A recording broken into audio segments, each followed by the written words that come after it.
pour gréer la grand voile, il faut que l'écoute soit installée. L'écoute part de la poulie du long qui est à l'arrière. Elle suit un trajet de 3 brins. Donc c'est un palan de 3 brins. Voici le trajet. On part d'une poulie violon avec un ringot, donc un point fixe, un nœud de chaise. On monte à la poulie arrière, on redescend dans le ringot, la poulie qui est sur l'avant du ringot, et on part en direction de l'avant de la bombe, sans oublier de passer l'écoute par la petite sangle qui est au-dessus des équipiers, ça évitera de les étrangler. Ensuite, on a une dernière poulie qui va constituer le palan du 4e brin, la poulie à clic qui est située sur la tourelle du pupitre. Toujours veiller quand vous l'installez à vérifier que le système de blocage soit toujours dans le bon sens, voilà, et pas dans l'autre, sinon ça bloquerait. Et ensuite, passer à travers le taquet et ne pas oublier, bien sûr, au bout, de faire un petit nœud de 8 pour éviter qu'elle ne s'échappe. Voilà. Après avoir installé l'écoute, il y a le palan de hallebarde qui reste solidaire de la bombe. Il est équipé à son extrémité d'un maillon rapide de type Witchard qui vient se frapper sur le mât, sur cet anneau, en prenant soin de laisser le brin libre vers l'arrière. La raison à ça, c'est qu'on va l'installer sur un taquet. Alors, on peut choisir le taquet qui convient le mieux. Au départ du chantier, c'est le 3e taquet en partant de la gauche qui fait office de hallebarde, qu'on le passe à travers, sans oublier de faire un nœud de 8 pour éviter qu'il n'échappe en cours de manœuvre. Et on l'établit sans le bloquer pour ne pas bloquer le mouvement de la bombe. Alors la bordure arrive au niveau du vide-mulet, sous le mât, par l'intermédiaire d'une poulie qui est ici. Alors il faut faire attention quand vous allez la manipuler, de ne pas la laisser partir à l'intérieur. Elle doit être installée en courant le long du mât. Elle doit être renvoyée par une poulie qui est à proximité du taquet de hallebarde, qu'on a vu tout à l'heure. Et elle va revenir sur le 2e taquet en partant de la gauche, avec comme d'habitude un petit nœud de 8 pour éviter qu'elle n'échappe. Voilà. Il faut l'établir sans la mettre au taquet, puisqu'on aura besoin de la régler une fois la grand voile réglée. Gérée.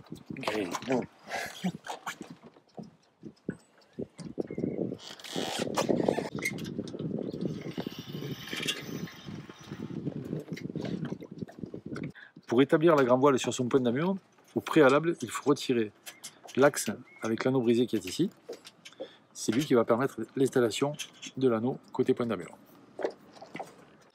La grand voile. Préférez un enroulement de la grand voile avec la tétière en évidence. Ça facilitera l'établissement de la voile sur le bateau, surtout si le bateau est par exemple au mouillage. C'est plus facile à quai, mais au mouillage, vous aurez moins de place et ce sera plus facile de l'établir avec la tétière déjà à poste. Vous aurez en vue les coulisseaux pour les grands voiles qui sont équipés de coulisseaux et de la draille pour les grands voiles qui sont sur engougure. La drisse de grand voile est située à droite du mât. Ici, la drisse est rouge. Voilà. Il y a, comme pour le phoque, un taquet renvoi d'angle avec un coinceur, ainsi qu'un clamp kit de sécurité pour éviter un accident en cours de navigation. Un petit anneau est positionné sur le front du mât pour laisser les drisses en stand-by. Il faut récupérer la drisse. Toujours vérifier en tête de mât que la drisse ne soit pas passée devant les barres de flèche ou à travers au matage, ça peut arriver quelquefois. Il faut vérifier que ce soit bien clair vers l'arrière. Et une fois cette vérification faite, on attrape à la tétière de la grand voile. Voilà, une fois que la drisse est claire, on peut se saisir de la tétière de la grand voile, l'œillet le plus près du mât, on fait un tour mort. L'objet du tour mort est de tirer sur la drisse et sur le tour mort et non pas sur le nœud, ça évitera qu'il se blende un peu trop, qu'il se tende un peu trop. Un nœud de chaise assez court, toujours pareil, pour ne pas absorber inutilement trop de longueur. Une fois ce nœud réalisé, comme ceci, on peut commencer à dérouler et à engager la grand voile quand elle est sur le cuisseau dans le mât. L'opération peut se faire à deux confortablement, mais seul ça se réalise très bien. L'avantage du cuisseau, c'est qu'il coulisse assez facilement.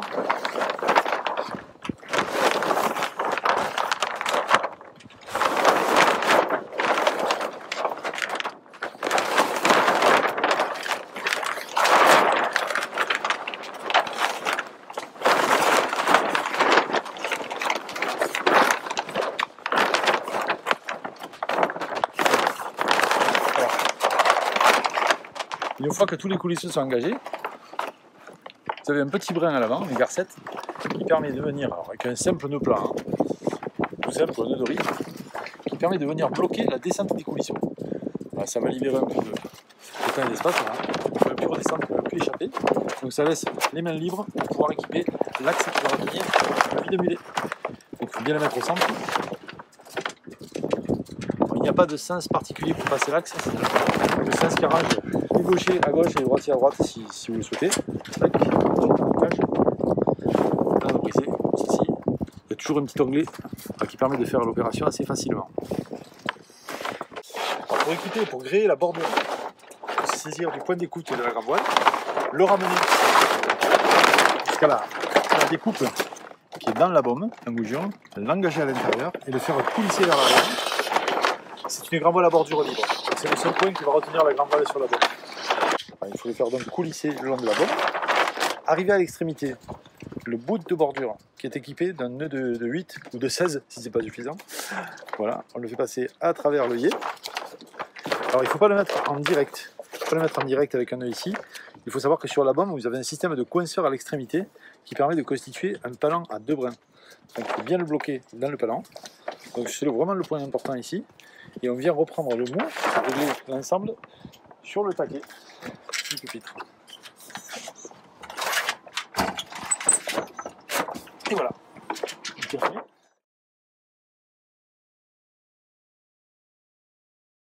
Une fois que tous les points sont prêts, il faut vérifier que le vent est bien dans l'axe du bateau le plus possible. Hein. Bien sûr, ça ne peut pas être parfait, de façon à ce que la grand voile n'offre pas trop de résistance pour monter, sinon les coulisseaux vont forcer, ou quand la voile est ralinguée, ce sera la même chose. Ensuite, il faut se saisir de la drisse depuis l'intérieur du bateau. Exactement comme pour le phoque, il faut éviter de tirer par l'extérieur au risque de faire des entailles dans le cockpit. Donc en étant positionné à l'intérieur, la position de force est idéale. On peut s'aider avec le pied et il faut bien sûr passer la drisse dans le clampit, comme ceci, donc à l'intérieur du clampit ici, et dans le taquet en bas pour s'assurer de toute sécurité. Une fois que tous ces points sont vérifiés, on peut hisser.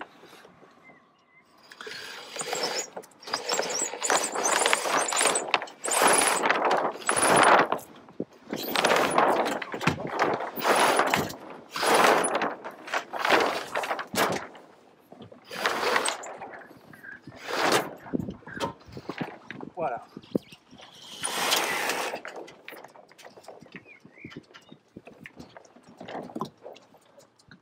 Une fois la grande voile hissée, pour que la drisse ne vous encombre pas dans le cockpit, il faut la lever.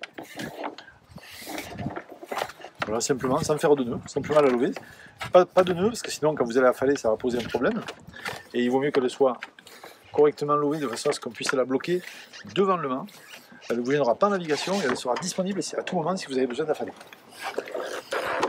Voilà, comme ceci.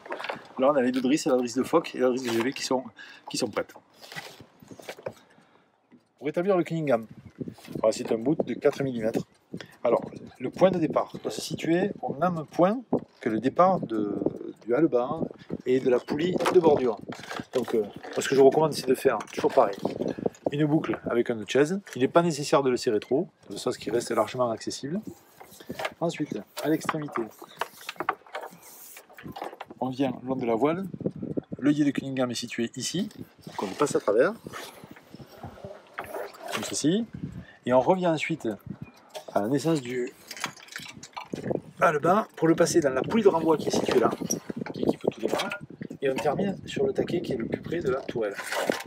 Donc ça, c'est le Cunningham qui est fourni en standard, voilà, qui permet, avec un palan démultiplié par 2, de tirer assez correctement sur la grande voile.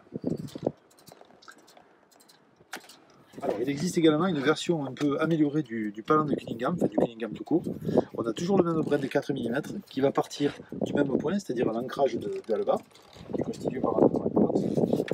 On va remonter ça, passer dans l'œillet de Cunningham de la GV, de la grande voile, on va redescendre, et là, plutôt que de transiter par la poulie comme tout à l'heure, on va venir se frapper sur un palan, voilà, qui a déjà été disposé. C'est un petit palan 5 brins, pareil, de chaise.